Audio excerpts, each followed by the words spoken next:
What do you think the difference between making love and sex is?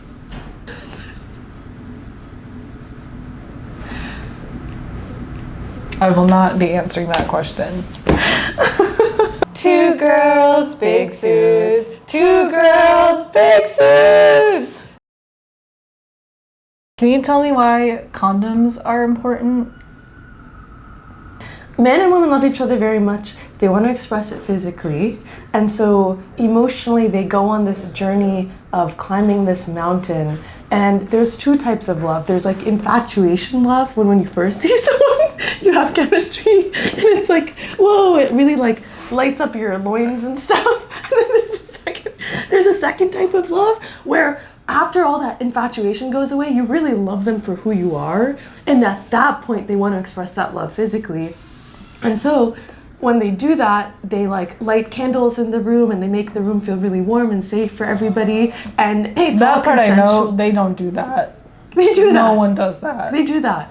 And then they start kissing, and then they start kissing lower and lower on the body. And then the lower body parts also entangle with each other. And then when they're looking into each other's eyes and they're feeling all that emotional love for each other, and they know that they're going to be in each other's lives forever, is when they release that physical love for each other.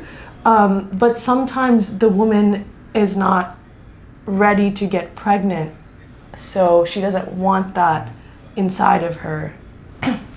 So that's why you wear that wrapper around. That's great. I won't be needing that ever. No, Crystal. Just from that explanation alone, no. Crystal, there's so care. many guys in love with you who are willing to climb that mountain with you. There's so many people willing to climb you, Crystal. Can you explain how pheromones increase sexual chemistry, or how it's related? Yeah. So I feel like it's kind of like being gay. You're born with it. You're born that way. So you're born with a certain set of pheromones, genetically. Yeah, they're smells that you excrete through when you're sweating, or when you're getting hot and heavy, you excrete this. And I feel like that's it'll, because sometimes you have a bad feeling about someone and you don't know quite why. I think that's pheromones. Yeah. You're just like, what is that? It's pheromones. Yeah. The thing that person's born with. Yeah. And they can't help it. You can't help it. Yeah. You just sense it. Do you think races have similar pheromones? Like, if you're the same race. Oh my god. Oh my god. Oh my god. My pheromones are coming out. I'm making my pheromones come out. You've been thinking a lot about alcohol?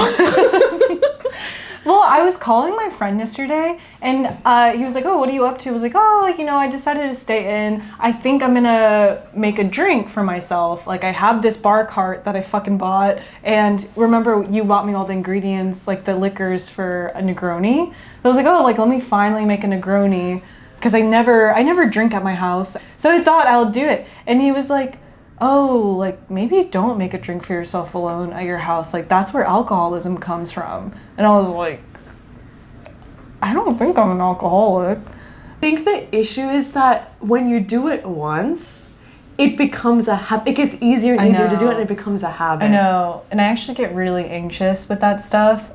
I think I keep saying I want to drink less, and I get really anxious whenever someone mentions something that is trickling into alcoholism. Yeah, this happened to me recently, not with alcohol, but with NyQuil. I know. Where I got sick. Yeah. And I started taking NyQuil. Yeah. And it just helped me sleep better. Yeah. But then I was like, wow, NyQuil really helps me just sleep and pass out. And then I started taking it even after I wasn't sick. I know. And then I was starting to become a habit. So I had a brief period where I was addicted to NyQuil, as you know, and you had to have a conversation with me. Yeah. But the thing is, I'm nervous. I think that same thing can happen with alcohol. Oh, for sure. But easier with alcohol because it's more societally acceptable with alcohol versus than NyQuil. I was gonna ask you, because you said that you used to drink a lot. I did. Yeah, so then how did you cut down? Honestly, for me, it was like 2 or 3 years ago that I had that phase. I was drinking a lot. And I think it's just because the people I surrounded myself with, who were my closest friends at the time in my community at the time, they just wanted to go drink all the time. So the choice was either to go be lonely and be by myself, or go out and drink with them. Yeah. And then I actually tried for a period of time where I would go to these parties and tell everybody I'm not drinking. Like, they would try to get me to take shots and I said, don't get out drinking. Yeah. But I felt like such a loser bitch. Yeah. And it sucked.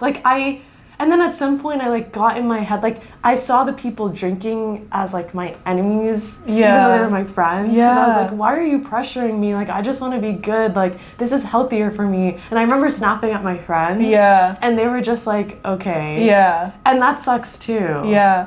Yeah, for sure. It's really hard to set a boundary. For sure. Because I think also for me, and I think maybe you're similar, I don't know. I have like this people-pleasing tendency. So if I see other people drinking and like I decided I'm not, but I get really anxious and uncomfortable that like people are judging for not drinking. So then I'll just go get a drink anyways, even though I didn't want to. 100%. But just to like make it seem normal. But the thing is, I think people our age also show that judgment very easily. Like, they'll be like, come on. You'll see the disappointment in their face. Like, oh, why? Yeah, and so which that's I've really, fucking done that to people. Me too. Yeah. So it's hard. I know. Yeah. So, but then the thing that changed is, well, it was two things. Two things. Yeah, I had to go and find out like a different community to hang out with just on like nights and like weekends when I knew my other friends were drinking, and I'd still hang out with them on days that like they wouldn't go out. Yeah. But also too, I mean, naturally my friends, I feel like a lot of my friends now are like settling down and getting older. That's and true. They naturally just stop drinking as much. That is so true. But I feel like maybe your friends still do. No, I think a lot of people are also just generally drinking less because they're just getting older, and it's like they don't really want the hangovers as much. Yeah, but or it feels more responsible, or they're coupled up and they just like make love all the time. They just want to go home and make after love. a couple of drinks, and sure, that. But like, you've come out to bars, you've gone to parties and stuff, and just like you're good about like, oh, I've had one drink, I don't want any more. And just like setting that boundary now. Or like you'll be in those spaces and be like, no, actually I don't really want to drink. And you'll say it and it'll just be like, yeah, this is what I'm doing. And you follow through on it. How do you do that? Honestly, the truth is I drink a little and I kind of get pretty drunk off of that drink just because I've got myself to be a lightweight. So it's not that I'm not on a different level. But sometimes you won't drink at all. And you're like, really? Actually, yeah, I'm good. Yeah. It's like maybe a mindset thing. Yeah. Like it's not about whether you're drunk, it's about whether you feel drunk. Huh? I think you really thought you did something there. I did. It's about just if you feel drunk, you're matching people's energy.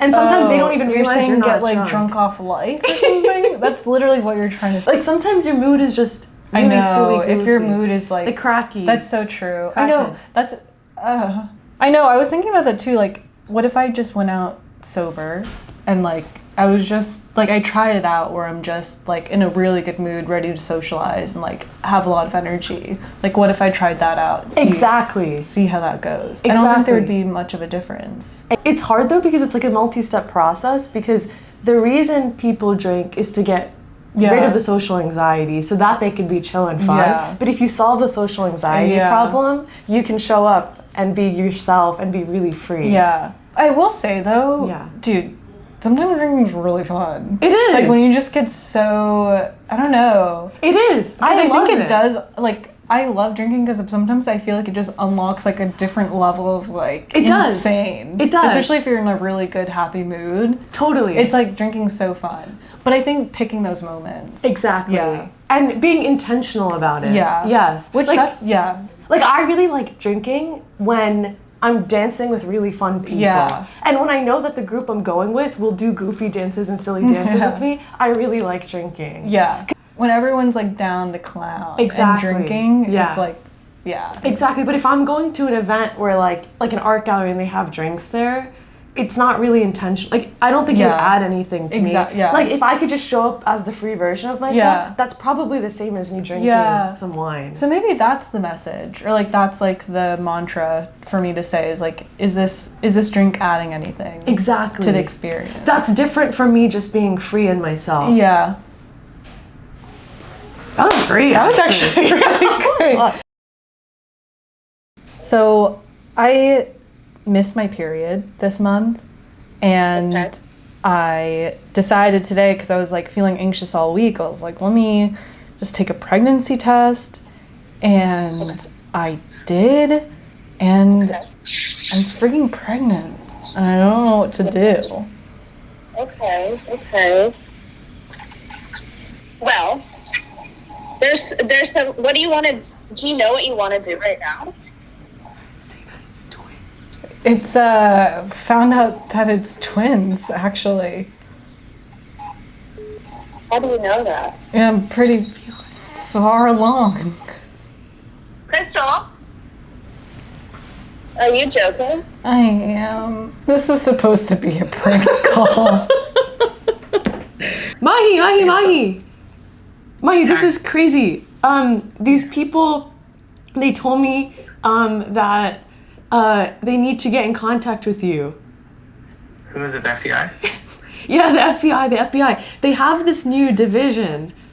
And so they're asking me like details about you. I talked to this agent named Sigma? Sigma? Yeah. Agent Sigma? Do you know? Yeah. Did he contact you? Sigma what? What's Sigma balls. Sigma balls. Sigma balls. I don't know how this happened, but like I have like early onset Alzheimer's. Isn't that crazy? Oh my gosh. Well, take a breather. Like, I think take a moment to like process, right? Did he give you any information that for you to know, or like tests that you need to do, or maybe like refer you to somebody? He said I could have he said something that could help is like just like having more sex or something could help. What? Yeah, because like the release of pheromones can really Are you pranking me? yeah. Oh my god. Got you. Got him. You're on the Big Suit Show. Oh. Hello. Hi. Yeah, you were on the podcast. Good. You guys get the nice clip. Yeah. We're gonna go viral now.